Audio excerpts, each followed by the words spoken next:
It is just about a year to the 2026 general elections, and indeed, Zambia gets to decide in that particular period. It has been for the UPND so far, and yes, many contenders are emerging to challenge the current president, Hakainde Hichilema, in August 2026. Now, this is Making Zambia Great, the ballot box. And yes, I am your host. My name is Michael Kaluba, first in the series, and my first guest is no other than Dr. James Msonda. Dr. Msonda, welcome to the ballot box. Thank you very much, Michael. Thank you guys for inviting me, and I hope that we're going to have a good conversation. Absolutely. Now, just for somebody watching out there, maybe just a bit about yourself. Who is Dr. Msonda? Well, Dr. Msonda is a Zambian, formerly a trade unionist, formerly a nurse, and then now a socio-political anthropologist who did his research underground in the mines as well as in the communities. Since my PhD, I have written extensively about the lives of mine workers, but also about elections in Zambia, and also about the COVID experience and the experience of load shedding. So I'm a Zambian researcher, but currently working for a research organization in South Africa, and in charge of 3 projects in Ghana, Kenya, and South Africa. So basically, that's James Msonda. Fantastic. Perhaps maybe first things first. It's been 4 years of United Party for National Development in power. We have 1 more year to go till people decide whether or not they've been good enough. How do you describe the last 4 years under the UPND government? So it's a mixed kind of picture that we get in the UPND. There have been some successes and failures, and I think it will be good for us to delve into those issues, because you have to look at the economy more broadly. You have to look at the mining sector. You have to look at the agricultural sector. You have to look at the living conditions of the people and the relations, the international relations, but also democracy, because these are things that are interrelated, and you cannot speak one at the expense of the other. So I think those are the things that we're going to look at. We could as well also think about what is happening going forward with that background.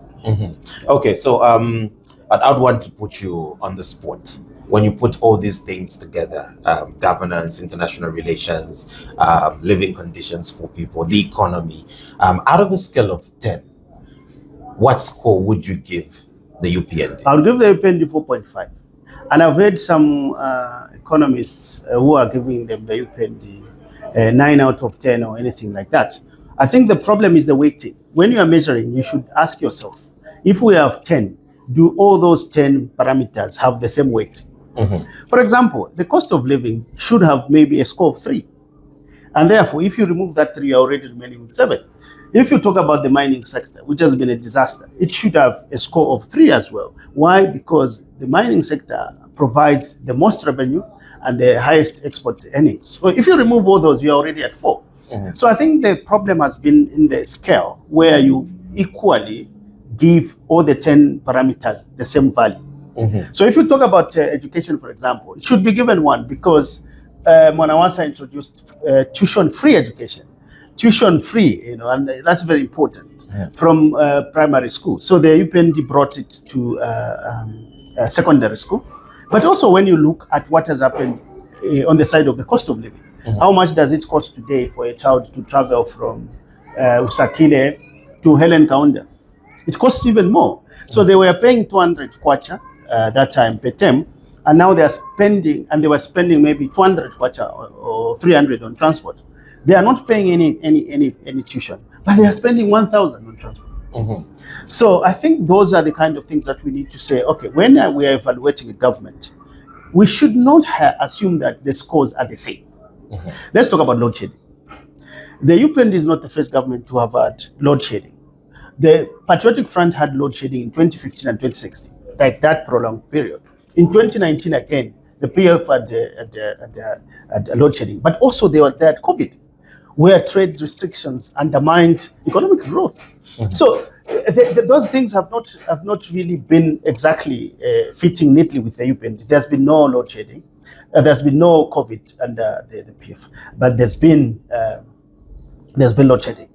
And also the thing is that the UPND said that they have resolved this issue of load shedding 1 year in office. And then we are in the load shedding, the worst that countries ever had. So the question we must ask ourselves when we are doing the rating is not just for somebody to come and say, I'm giving 9 out of 10. Is to say, first of all, let us find a criteria. And I'm just giving a criteria according to myself, that there are certain things that matter more than others. So if you are going to talk about GDP, for example, GDP is a good thing according to economists from a neoliberal perspective, because it tells them that the country is productive. It has production. But I'll give you a very simple example. You have a house, you sell vegetables, your brother sells vegetables. Then there's a person who rents your house, who runs a mine. Per day, you make 1,000 kwacha. Your brother makes 500 kwacha. Then this person who rents your house makes 1 million. When we do the GDP calculation of that house, it is going to be very high. Why? Because of that one person. But remember, this person is renting your house. You are not part of. If you are lucky, they will invite you for a meal. But it won't be. You can't demand to say today you haven't invited me for a meal. So that's a problem with GDP. So as a measure, GDP cannot have, for example, a score of 3, because 2 large mines, which are foreign owned, can increase production and increase the country's GDP. Now, look Doc, at the people. Doc, one would argue, especially from those that are, pro UPND, that a lot of macroeconomic factors are looking up the GDP projection and growth, for example, for 2025, around 4.5%. And the IMF too says this country's economy will continue to grow. And I think there's been, claims from the ruling elite that, they've scored in education, they've scored in the mining sector, created jobs. Your rebuttal against these, supposed scores? Yeah, so first of all, when you talk about the GDP, as I have actually mentioned, is that, yes, we've seen the GDP grow according to the UPND, according to Bloomberg, right? We've seen that according to the IMF. We've seen that the outlook is positive, and we should be proud. But let's go and ask people just even around Kitwe, in Kapoto, ask them, how much is it costing you to travel from here to town? For you to go and buy vegetables, you to come and sell at the market. How much is tomato? What, just one tomato? How much is it today? Ask a person who has a butchery, whose butchery has closed down, and they have sold all the fridges at a giveaway price, because the fridges have also lost value because they have no use at the particular moment. Talk about a welder. Talk about a person who is in the saloon. So tell them about the GDP. So there's a misalignment, as I've argued, that first of all, the GDP considers the total product of the country. And if you have one big producer, that one big producer, when you do the average calculations, will give you a picture that things are happening. But it's a jobless growth. How much have jobs increased? How much has poverty reduced? I think to have a father who is rich, but then children who can't afford to have a meal is senseless. I mean, in that particular case. So I think what we need to do is to avoid the neoliberal thinking that there will be trickle-down effects. So the argument presented all the time and almost automatically by the president and the Minister of Finance is that, you see, when you see GDP growth, it means more jobs, it means more revenue. But that's not true. The statistics from the mining sector will, for example, tell you that in 1970 up to 1991, we had over 50,000 direct employees. Today we have around less than 30,000. And yet production has increased to over 800. And there's a possibility that the production will increase to 3 million according to what the government projections are. Now, the thing is that when you look at the kind of mining technology that we have at the moment, it is mining technology that is more efficient, which means it requires less workers. That is number one. Then we have artificial intelligence. We have robotization. We have all these means that are good in ensuring that there's production. Now, the problem is that there will be less and less workers going forward. And then you have mining companies like Vedanta, mining companies, of course, IRIH is new, but FQM, these global mining companies have a tendency when the copper price falls to retrench workers. But not only that, they subcontract most of the mining operations, including development. So what that means is that those working as contractors have very short-term contract. They are poorly paid, and therefore, if you look clearly, you don't even have to look at what is existing in literature or in theory. Zambia is a typical case. Mm-hmm. And also, let's look at production. If you are talking about increased production, but most of that production goes out of the country as raw copper, then there's no benefit, because much of the value in the global production network or in the global value chain of mineral extraction is in beneficiation, processing, refinery, and all those things, because then you are able to make more value but also create jobs. We have seen a government recently that has said, let's remove export taxes. So that is you can't say that is progressive. It's not, because what you're saying, and I can assure you that Zambia is the laughing stock at global stage, because much of its copper for the last 15 years has been exported. Like, it is the highest exporter of raw copper, highest in the world. Zambia is not the highest producer of copper in the world, but it is the highest producer of raw copper. But not only that, when it comes to illicit financial flows, this is money that goes beyond the tax net. And you recently talked about 3.5 billion. They all want to give such kind of estimate. In Africa, Zambia accounts for 65% of illicit financial flows. So we have so many leakages in the copper extraction trade, and the UPND government has not succeeded in arresting that. Now, let's particularly go into the ECL funeral. Yes. Obviously, tug of war between the government and the Lungu family. Where did we miss it as a collective? So first of all, the relationship between Hakainde Hichilema and President Hakainde Hichilema and the former President Edgar Lungu is what informs what we have today. Mm-hmm. When ECL was in power, he completely mistreated Hakainde Hichilema. Mm-hmm. There's no doubt about that. Of course, the behavior by Mr. Hichilema in the opposition to try and contest for the use of the road with a president was a very, it was a ridiculous mistake. You cannot compete. Even him today, he cannot compete with the president. But also, I think that the way he was treated after that incident, mm-hmm. to be incarcerated for more than 100 days for that kind of offense, and only to be released on a nole was a good thing. Overall, the way Hakainde was arrested and what happened, the behavior of the police on that particular day, and just generally his frequent arrests as an opposition leader was not fair, right? Mm-hmm. But also, let us look at how Hakainde Hichilema treats ECL after elections. And not only Hakainde Hichilema, but also the judiciary. And also, so first of all, the judiciary goes against its own rulings, mm-hmm. on the 3 occasions to declare Edgar Lungu ineligible for 2026. Mm-hmm. That is laughable. You cannot go against your own precedent. It doesn't happen in a normal democracy. That's number one. Secondly, Edgar Lungu requires medical attention and a request for permission to travel. First of all, he doesn't have to request for permission. He should be allowed to travel.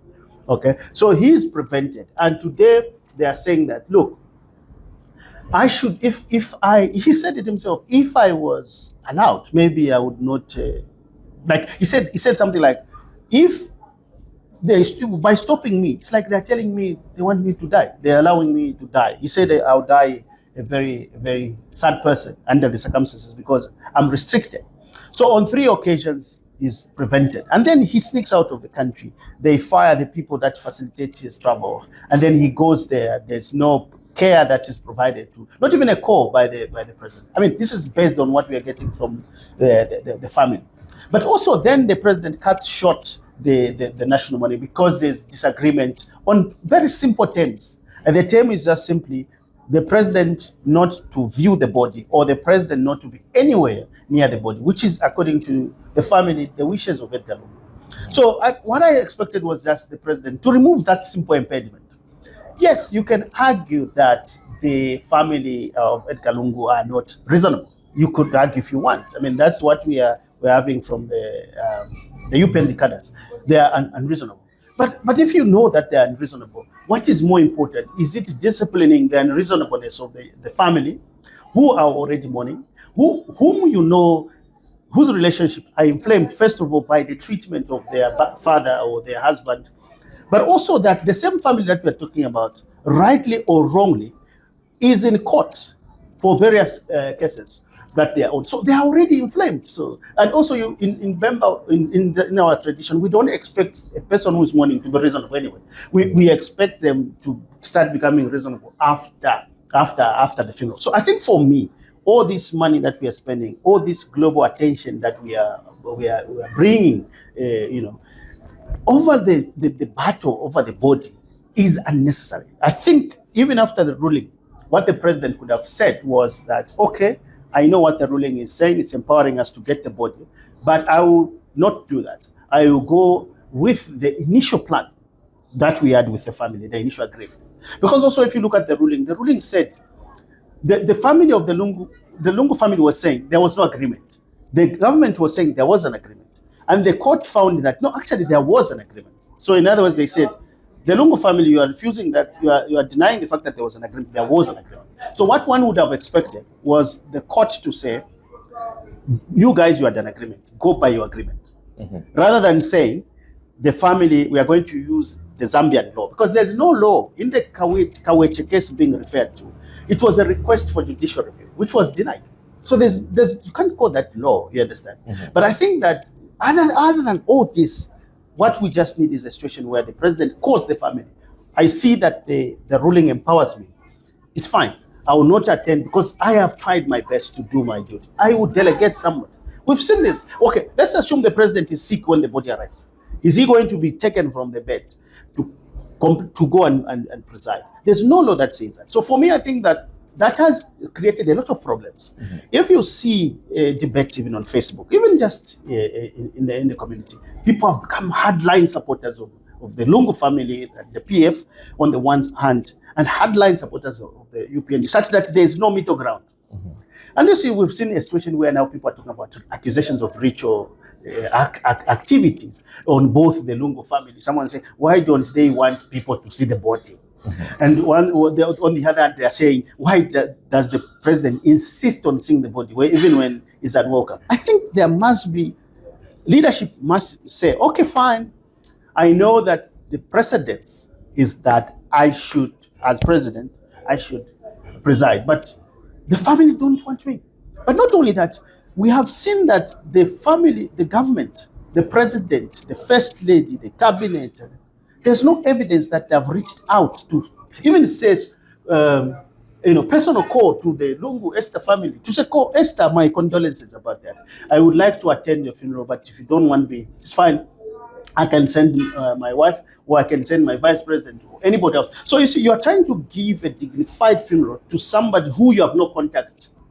There's no contact. So I think that's the problem. But I think honest conversations are going to help. Because what you've seen now, look at what has happened. The Lungu lawyer comes into court and says, we are having a conversation. Whether that conversation is taking place or not, but he appeals to the Constitutional Court to have the court interpret who has the right to the body and which law should apply to this particular case. So then we are now just escalating the issue. For me, even at this point, the president could just say, okay, guys, let's forget about that. Let us go with the original agreement. So I think that's the Lungu case. So it unnecessarily brings us into public shame, global public shame, for no particular reasons. We cannot have a president with two graves in two countries, with a grieving family, with a country without closure, and people are still in court. So I think that's number one. Then let's come now to the mining sector, because I think this is very, very key for me. You know, the thing about the mining sector is this: there is a focus by the government to increase production. But what is missing in that focus, and there's nothing wrong with increasing production, what is missing in that focus is that these companies are here to make profits rather than anything else. They are not here. So let's give one example, the Mopani case. When Glencore left, Glencore had invested over 2.4 billion in this Mopani. And it increased the lifespan of the company by over 20 years. And some shafts were being opened. And you could see there was development in the company. Now,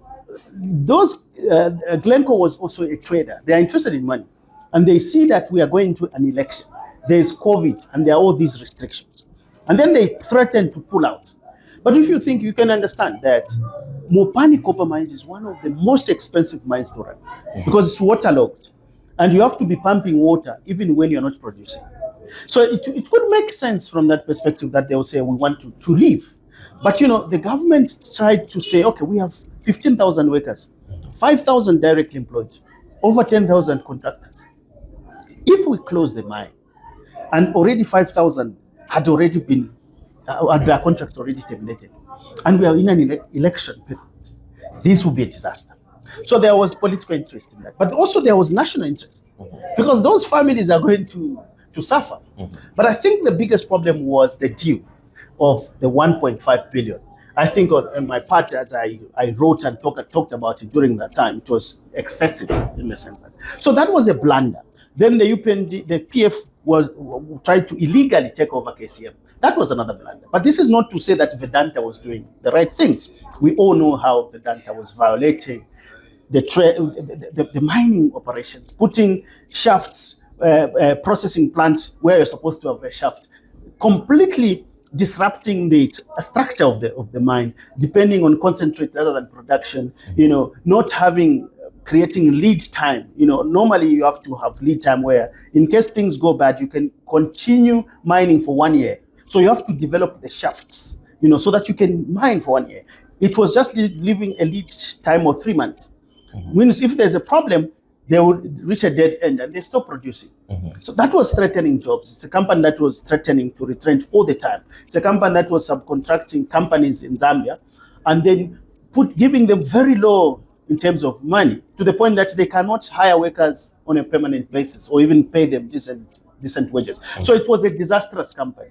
So in that sense, the PF were justified, but they were wrong not to have followed the law on that particular case. So the UPND now comes and they assume a mining sector with these two giants, Mopani in the hands of between Glencore and the Zambian government, and the company is making losses, you know, and then KCM is not producing.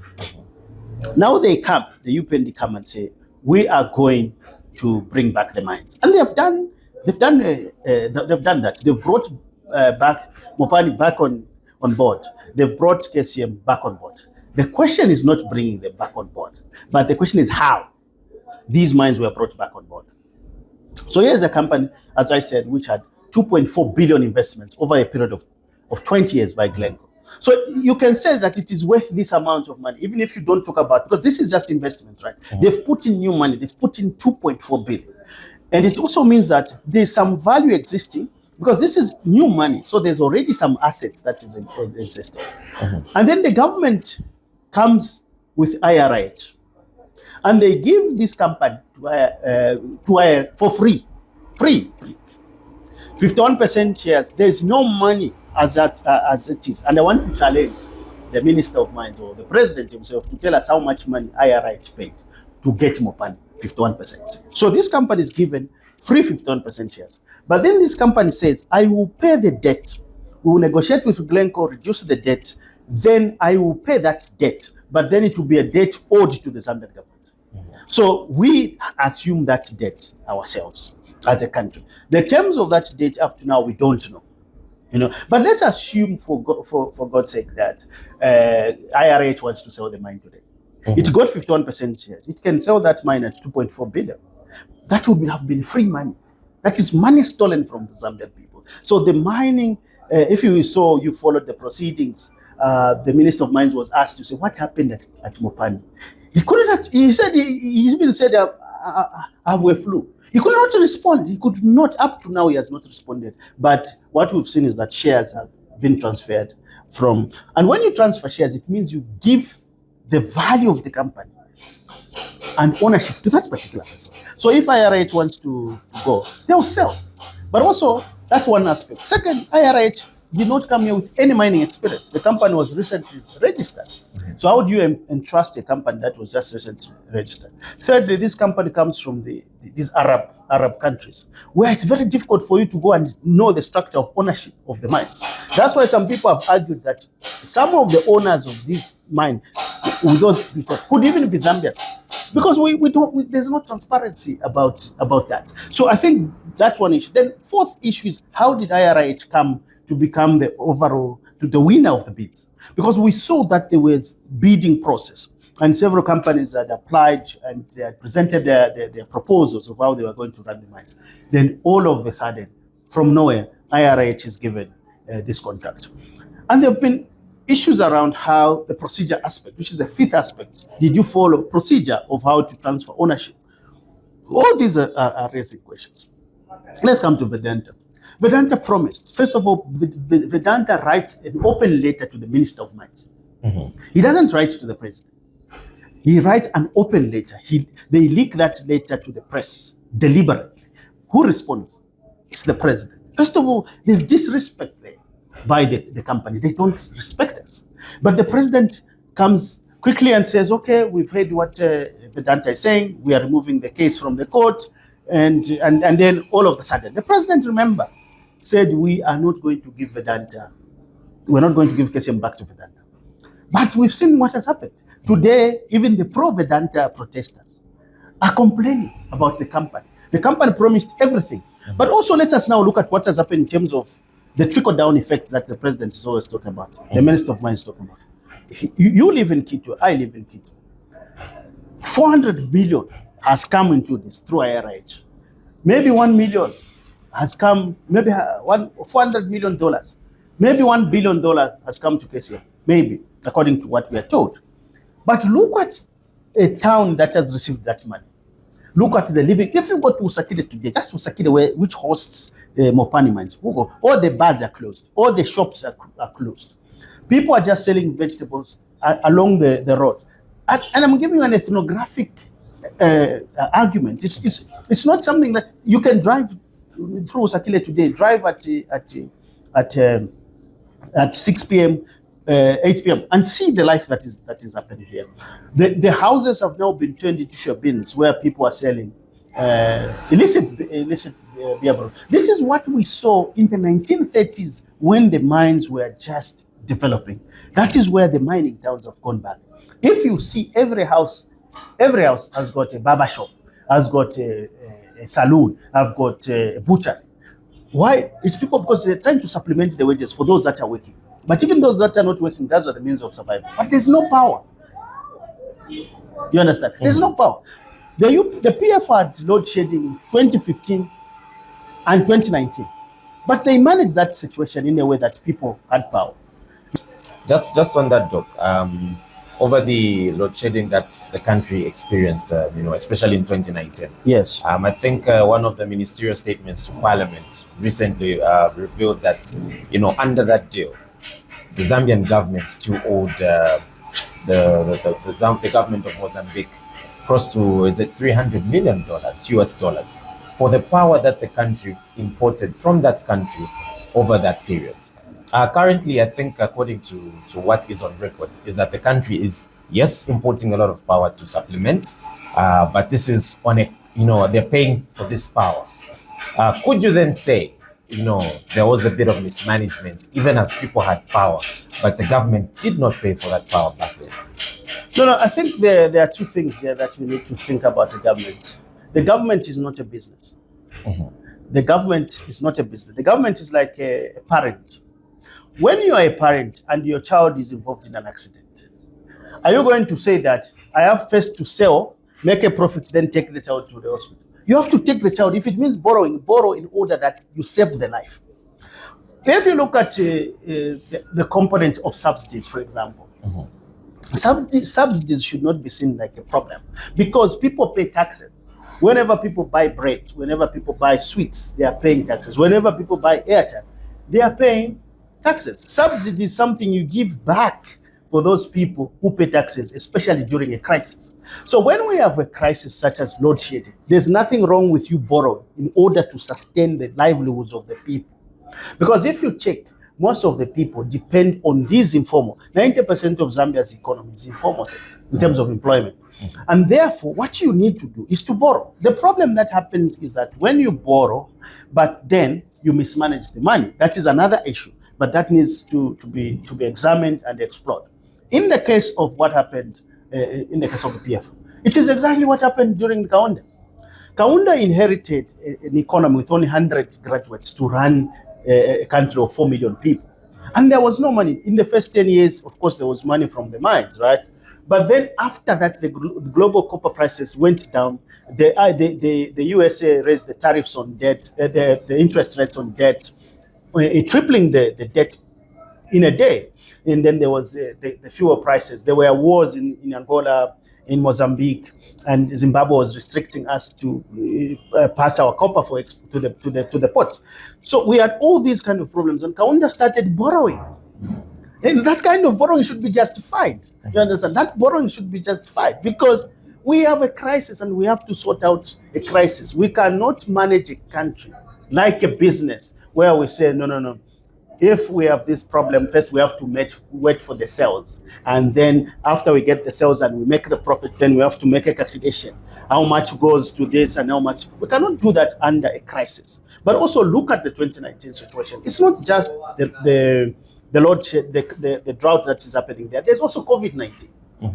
You know, COVID-19, it means that the mines are not exporting their copper. So there's no revenue even from the mines. Trade, people here in Zambia are buying things from South Africa to come and sell, including clothes, including food. They are buying from South Africa, which they are saying, and they run their business based on that. The borders were closing. There were restrictions. We couldn't even go to South Africa to go and do this kind of business. So we were locked as a country. And for me, it makes sense that under those circumstances, the PF government said that we are not going to pay the debts because we don't have. So the default was explainable in the sense that it was a very hard. But of course, this does not justify the PF cadreism and the PF kind of laissez-faire attitude to the running of the country and the undemocratic tendencies. I think PF gave us a situation of reverse democracy, where democracy was completely undermined in this country. Cadres had the power that I've never seen before. But that's not that excuse. But when we talk about the challenges that were faced at that particular moment, I think that it was justified for us to borrow in order to save lives. And the analogy is that you have a child who's injured and you have to take the child to hospital. And that brings me to my next question. On all these facets, democracy, governance, human rights, accountability, transparency, the economy, PF, UPND, both have a scorecard of 10. In comparison, how do you think the two? No, I think I would give them the same, 4.5 for both of them. I would give them 4.5 for both of them. No improvement between the two? No, I'll give them 4.5. The only difference that exists is that this 4.5 is not on the line for line basis. And the thing is that the PF, even if it has been accused of corruption, and we've seen that people have been taken to jail for corruption and all these other things, it demonstrated the care for the people. And I think that is more important than anything else. If you are going to borrow during a crisis, in order that the butchery remains open, in order that you are going to put a subsidy in order that fuel remains at 12 kwacha or 17 kwacha instead of 30 kwacha, and that you also look at other aspects of saying, okay, we can't let a mine go to waste. We have to take back the mines. But you make mistakes on how to go about it. All that is what is showing that there's the care for the people. I think that is very important, besides everything else. But also let us look at in terms of infrastructure. The PF, when they came into power, they borrowed extensively, quite all right. But it's not as if they borrowed and they put all that money in the pockets. We have seen how they became rich all of a sudden. There's no doubt about that. We've seen all that. But also, we have seen how some people in the UPND today are rich. Beyond some of the people we know, some of them we knew were just taxi drivers. Today, they are very rich people owning very big assets. That is the same thing that we saw under the PF. So the behavior is the same. We have seen, look at corruption. The Anti-Corruption Commission says we have some ministers that we are investigating for corruption, but we won't mention them. But they mention the names of the people in the opposition. That now creates problem. You have the ambassador, the US ambassador, saying, look at the corruption that is happening. You have the FIC report, which is talking about the leakages and illicit financial and the corruption that is existing. So on that basis, I would give them the same score, but I would say that the PF appeared to be more caring than the UPND. And why I say so is that the UPND has taken very little steps to ensure there's improvement in the cost of living, in load shedding. And I think in the mining sector, they have focused more on impressing the foreign companies. Look at how the police, the state police, is treating the gold miners. First of all, labeling them illegal. You cannot label someone who's illegal in a place where gold exists. Because first of all, when there's pollution arising from gold extraction, these people are the ones who are victims. So you must understand that these are important stakeholders by virtue of the suffering that they go through that pollution. So when there is gold that is found, first of all, we must acknowledge that these are legitimate owners of this. They are not the entire owners, but legitimate owners of this. So what the UPND, which is another mistake in the mining sector, was to think that the solution to the problem of artisanal mining or illegal mining is to provide licenses. Okay? Now, you provide licenses, but you don't provide capital. If you look at the FIC report, it is saying that most of these foreign owners of this, or the beneficiaries of these, are foreign companies using Zambian licensed companies in the mining sector. If you don't have money, but you have a license, and the foreigner comes with the money, and poor as you are going to do that. So I think that the thing has been also the misunderstanding of the UPNG are able to see the problem, but then they misunderstand the problem to the point that the solution does not address the problem. Because you saw when they were chasing people and killing people in the gold rush that happened very recently. We saw the minister saying we have given licenses, we are giving mine licenses. The problem is not mining licenses. The problem is capital. So establish a trust and say, in this area where we found gold, 20% shareholding belongs to the community through this particular trust, so that this money can be used to build schools, to do everything that CDF is supposed to be doing. So let's see what this money can do. And then those that have, we established something like what the government did on the Black Mountain, where they established a company to bring all these artisanal miners under one umbrella and give them shareholding, then give the state, and then give some shares, if you want, to the private sector. But the private sector, and we're talking about the foreign mining companies, should not dominate the entire sector. So I think that is another thing. Then let's talk about the CDF, the famous CDF. Because the government says we've increased the CDF. But we saw yesterday, just a few days ago, where they are saying that they are having problems to recover money that was given to CDF, to CDF beneficiaries as loans. That's what happens when you have your own idea, but you don't know what the specific needs of those people are. You are giving loans. I have seen people, I was doing my own ethnographic research about the CDF, and I was seeing these cooperatives and how people were getting the money. Most of those people would get money and immediately go and spend the money. Immediately, they get 10,000 as a cooperative, and they start sharing 1,000 vouchers. They go and buy food and meal, and we see them buying beers. By the end of the day, that money is finished. You don't expect those people to pay. The idea was the government to fully understand what are the needs of the people. Also, how do we ensure that the amount of money that we give to these people is enough capital? Because if you give somebody 1,000 who has a mining license, and you give them a cooperative, and you give a cooperative 10,000, you are giving them 1,000. Who's going to run a mine? Who's going to do anything with the 1,000?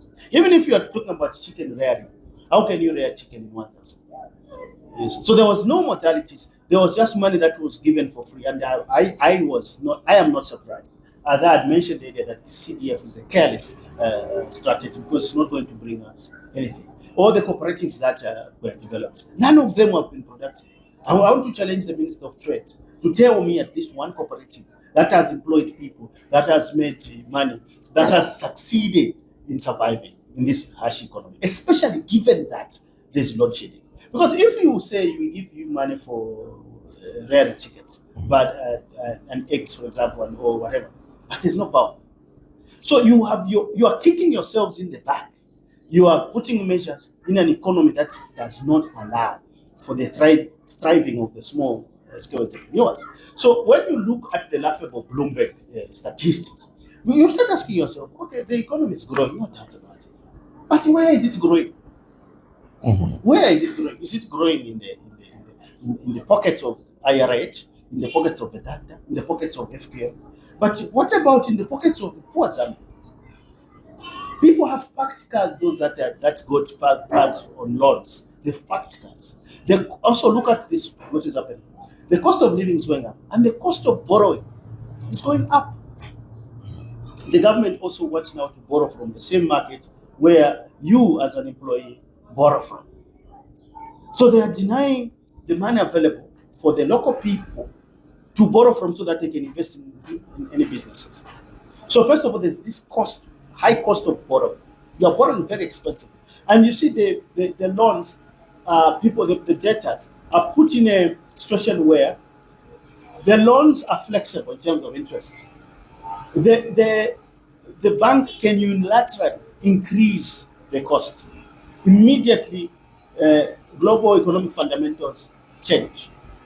If the Bank of Zambia says we are increasing the policy rate up to this point, automatically, and you can't take them anywhere. Look at the mining sector itself. Yeah. Mopani has got about 6,000 direct employees, 5,000 direct employees. In 2018, when I did my study, 80% of workers had loans.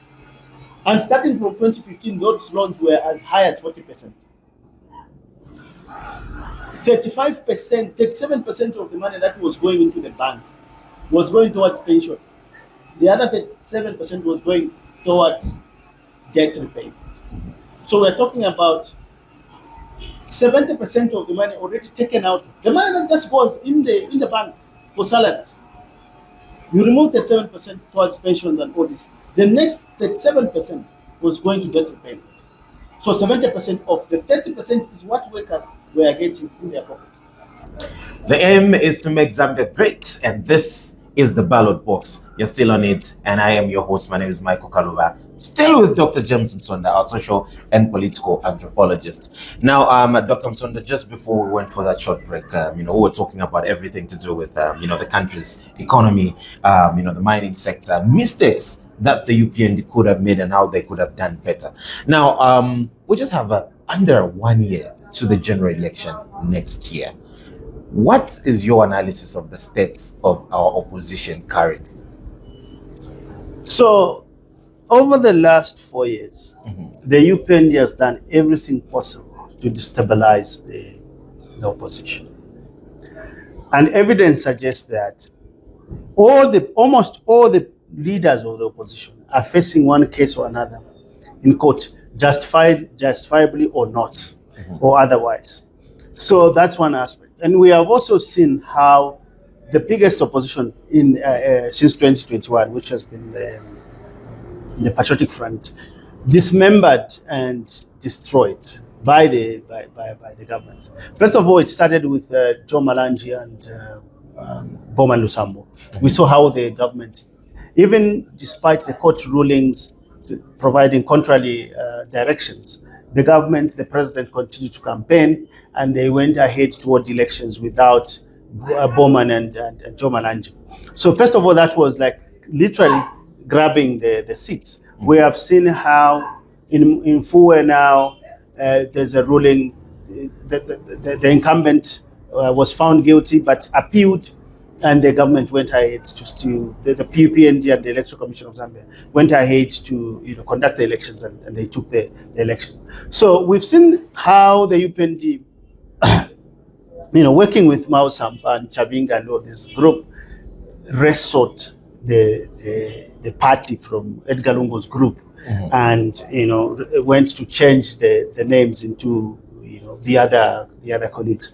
So here, first of all, the thing is that I think Edgar Lungu must be blamed. Sorry for this, for having tried to keep both legs, his legs, one on retirement and one in the party, because that created room for the UPND now, working together with Mao Sampa, to destabilize the party, to wrestle the party. And by the time Edgar Lungu was coming back into active politics, there was no party to come back to. I think that it was a wasted effort on the part of Edgar Lungu to even return to active politics. And I mean, it's understandable. He said that he came to active politics because of how his family was being treated, and he thought that if he could get a chance, he could probably save them. So, but I think that was not the right reason to come. But it sets the basis of the weak opposition, that we saw. Because you see, if you look at the UPND, it was able to maintain its relevance because it was having membership representation in parliament, whilst the president Hichilema was in the opposition. And Hichilema can be commended for having managed to keep the party together in the opposition. He didn't face similar problems that SATA faced, where 26-member rebel MPs, the so-called rebel MPs, went to the MMD and all those kind of problems. But he managed to that. But Edgar Lungu could not manage to that. So the problem that we have now is that there's no PF, literally speaking, because the PF that we have, the legal owners in terms of ownership and the names at the Registrar of Societies is in the hands of Chabinga. Chabinga was in the pocket of the UPND government. So there's no UPND, there's no PF at the moment. So the biggest weakness for me of the PF, and I'm saying this not because the PF is the only opposition. There are quite a lot of vibrant opposition leaders. Ari Kalaba is one of them. Fred Membe is one of them. Jackson Sinavwe, Chala Kateka, even Savoy Mboela. All these are credible people. And I say so because when I look at the quality of the candidate that the UPND presented in 2021, I don't see any difference between. I can't say that Hakainde Hichilema is better than Ari Kalaba, but we voted Hakainde Hichilema into power based on the fact that we felt that he was better than Lungu, not because of what he said. And the reason is not that he didn't have what to say, but also because Edgar Lungu made sure that Hakainde Hichilema is not given the opportunity to talk to the voters. You understand? So it was to look at all the other factors and say who has some membership in parliament and influence already. So you saw just before the elections, the UPND tried to defeat Bill 10. The UPND tried to succeeded in defeating the referendum on the Bill of Rights. So they had already demonstrated some kind of success for them to be supported by the Zambian people through the vote. So, but also when you look at this dismantled PF, and especially with the demise of Edgar Lungu, I feel that the death of Edgar Lungu gives the PF an opportunity to now move beyond Edgar Lungu. I think the shadow of Edgar Lungu was the biggest problem that the UPND, because look, what the UPND tried to do was, first of all, kill the snake from the head by ensuring that Edgar Lungu does not stand. And we had that court ruling which completely removed Edgar Lungu. And that could have been prevented by simply having gone to the convention, elected somebody. There was not going to be any Mao Sampa, any Chabinga causing those problems within the PF. So again, the other biggest mistake that the PF is making is to think that if we choose a leader now, what will happen is that he will be attacked, and then that leader we have to wait until a particular time towards the election for us to. It takes a long time. Look at Hakainde Hichilema, he lost 5 times before he could be elected. Look at Michael Sata, he lost 3 times or 4 times before he could be elected. So it takes quite a lot of time. And I think they should not be scared that the UPND are going to harass whoever they choose as a leader. But I respect the PF also for being loyal to Edgar Lungu by waiting for his burial and then choose another leader. We have seen that there've been some conflicts around this. We've seen KBF also coming and and we've seen people like Mundubile being identified and all this kind of thing. If these people can simply come together, they have a chance. But the question is, they have to be clear about which party now, rather than waiting for the PF. I think the fight for the PF should be something they do as just by the way, but they should already have a party which they should rally. They should, in short, let's forget about the Patriotic Front. The Patriotic Front is dead. And whether Mao Sampa says it was illegal, the convention that elected him was illegal. The fact that Chavinga seems to be in very good books with the UPND, politically speaking, they are not going to allow that. So also we've seen how, the PF has been declining right from the time Edgar Lungu assumed office. Change any time. And I don't think that when you look at the cost of living and all these other things, because you see, when there's a by-elections, look at what they do. They start building roads, they start donating money and all this kind of. So there's basically corruption on the part of the UPND when it comes to elections. And they're also wrestling those elections by eliminating strong candidates from the processes. So going forward, the Patriotic Front and other members, I'm talking about people like Fred Membe, Harry Kalama, they all stand a chance. But I think what they need to do is to form a united front. Mm-hmm. But also I want to clarify one thing, that it's not always the fact that when you have a front, then you are a united front, then you are automatically going to win the election. In 2006, President Hakainde Hichilema was leader of UDA, and they lost. UDA was a combination of different political parties. They lost. But here they were in an alliance with smaller parties. They won. So I don't think you can talk about the alliance that they had in 2021 as a strong alliance, because it was completely of very weak candidates. Like if you've seen the MDC, the row of MDC, which is Felix Mutati's group, and you find that Thabo Kawana is also coming from that particular group. They have tried so hard to fit into the UPND in order to maintain their relevance, because they were a very small, very weak, alliance partner in this. Milupi's party was just a one-man party. And so there was no alliance really there. That's why the UPND was just like UPND alliance. You can't have a UPND alliance. It should be UPND, MDC, or whatever alliance. So it was just a UPND. You can't be an alliance with yourself. So I think that going into 2021, there is a possibility, this is just my opinion, that Hakainde Hichilema might win this election, not because he's the best, because he has done everything else with the UPND as a government and the judiciary working together to undermine the presidents of these other political parties. They've really done a good job in undermining. Look at the behavior of the speaker and how he treats opposition MPs. They are not allowed to debate. They are curtailed and all this kind. There's a lot of intimidation that's happening in Parliament. We've seen how seats have been grabbed, and so that's what I see. But what I see is kind of a very interesting picture after 2026, which is why the president was looking for Bill 7, which would give him more members of parliament.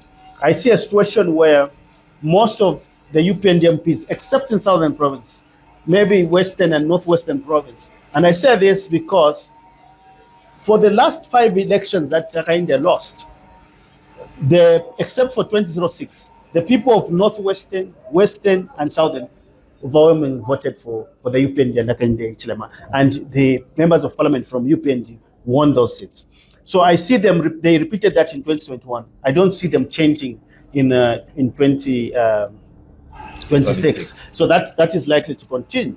But I see some changes in the members of parliament, and the reason is very simple, because Hakainde Hichilema has run a government dominated by himself, to the point that we don't know who is the next person to even identify as the next leader who can take over from Hakainde Hichilema. I think his leadership and charismatic abilities to control is in a kind of way frustrating to allow the emergence of possible people to see. Like, some of the ministers, we don't even know them. We've seen Paul Kabuswe being vocal, and because, of course, of the sector but the problem, that sector has been very disastrous. But I think he has been going back to his constituency. I think he's one of the few MPs who are very concerned about the constituency. At least, he's concerned about his future, but I don't think about other. So I see a situation where we have a parliament that is dominated by the opposition, but with a president of the UPND. Now, that will be very interesting. Why that will be interesting? Because, one, I have seen, in my view, that President Hakainde Hichilema, over the last 4 years, has presided over a dictatorial government that has undermined the opposition, a government that has led a disastrous mining sector, a government that prioritized exportation of maize, exportation of power at the expense of the poor Zambians, a government that prioritized foreign interest in the mining sector, a government that has failed to resolve the issue of load shedding. So I think on that particular basis, when you now have a parliament dominated by they are going to put Hakainde Hichilema in check. And I think that is going to be put in a position where he'll be able to negotiate certain things and not just have his own way or the UPND own way. And I'm not saying that all things that Hakainde will push are going to be wrong. And I'm not saying that all the things that he has done in the last, remember I gave him 4.5. And I think that's a very fair score. Otherwise I would give him nothing. But to give him a 4 is to recognize that there's free education, there's the employment of teachers, even if, as I have argued previously, you cannot employ people when you don't have the economic base to pay these people. You cannot be allowing the goat to be in the hands of wrong people, but you're borrowing. The UPND restructured the debt, which is a good thing, right? They did a restructuring, but that was only to enable them to borrow.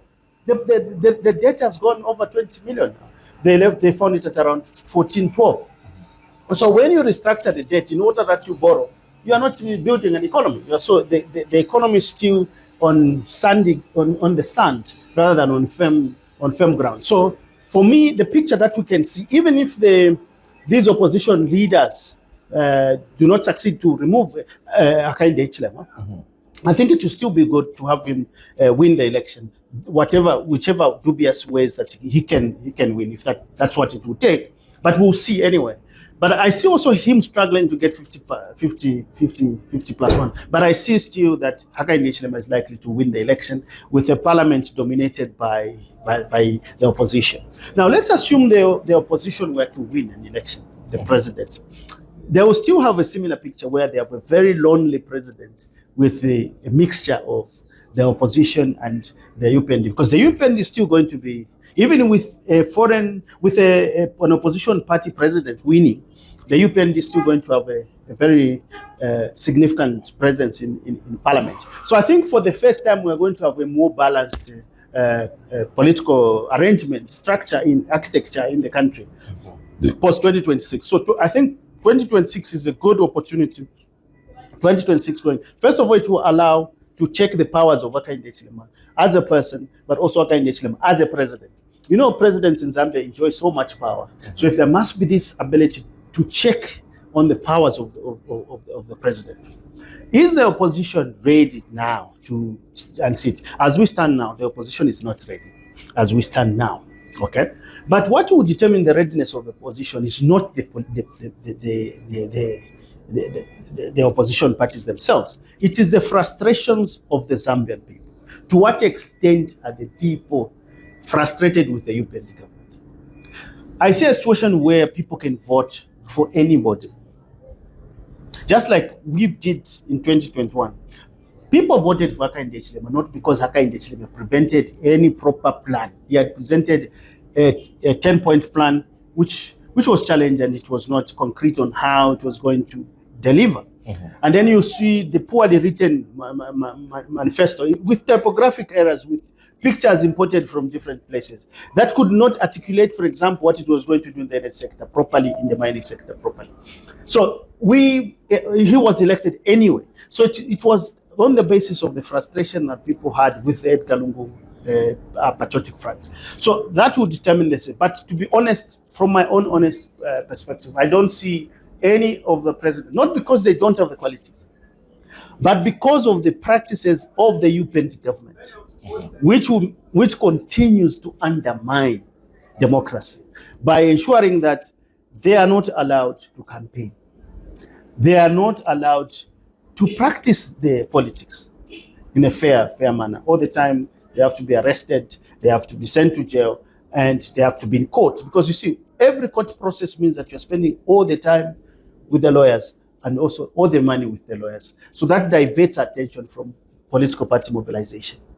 But I see a situation where we have a more balanced parliament after 2026, where Hakainde Hichilema is kept in check if he's the president as a person, but also as a president, because the president enjoys so much power. If there's a threat of his impeachment, I think everyone who occupies the office of president will behave themselves. They will not abuse their powers. To what extent would, for example, Edgar Lungu's death and impact the election? Mm-hmm. I think that you see, first of all, the Edgar Lungu's issue would be understood from the end result of this barrier, whether the barrier will happen in South Africa or it will happen in Zambia. It will have not the most domineering influence, but I think it will have an important influence on how Hakainde and the UPND are viewed. Mm-hmm. You see, people vote on impressions, what they think the impression, and how strong those impressions are. So there are very strong narratives emerging from this. Mm-hmm. There's first of all the narrative of power that Hakainde Hichilema and the UPND want to discipline this unreasonable family. Okay, that's one narrative. Then there's also this narrative of ritual. Hakainde Hichilema is being accused of using ritual. You saw how Edgar Lungu's sister mentioned this, at the court. But also it's something that is, you are able to see on Facebook and all this kind of thing. So all these narratives will be able to define the character of a president that presents himself on the ballot. It's unclear to what extent that will affect, because currently the country is so polarized.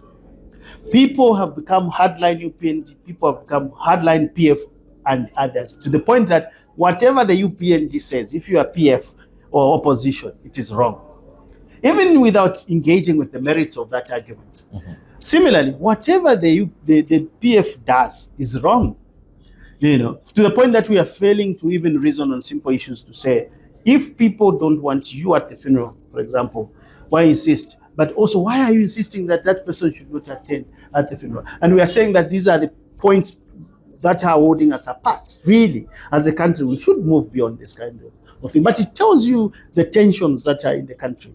That the issue of a tribe is also important. When you look at the UPND, for example, this is how they respond to critique. Even when I speak, for example, like this, one of the things they will say is that it's hatred for the president. You have so much hatred for the president. That's number one. Number two, you people thought that a Tonga will never rule this country. Now you are surprised that a Tonga has come. Yeah? So whether you like it or not, a Tonga has to be there.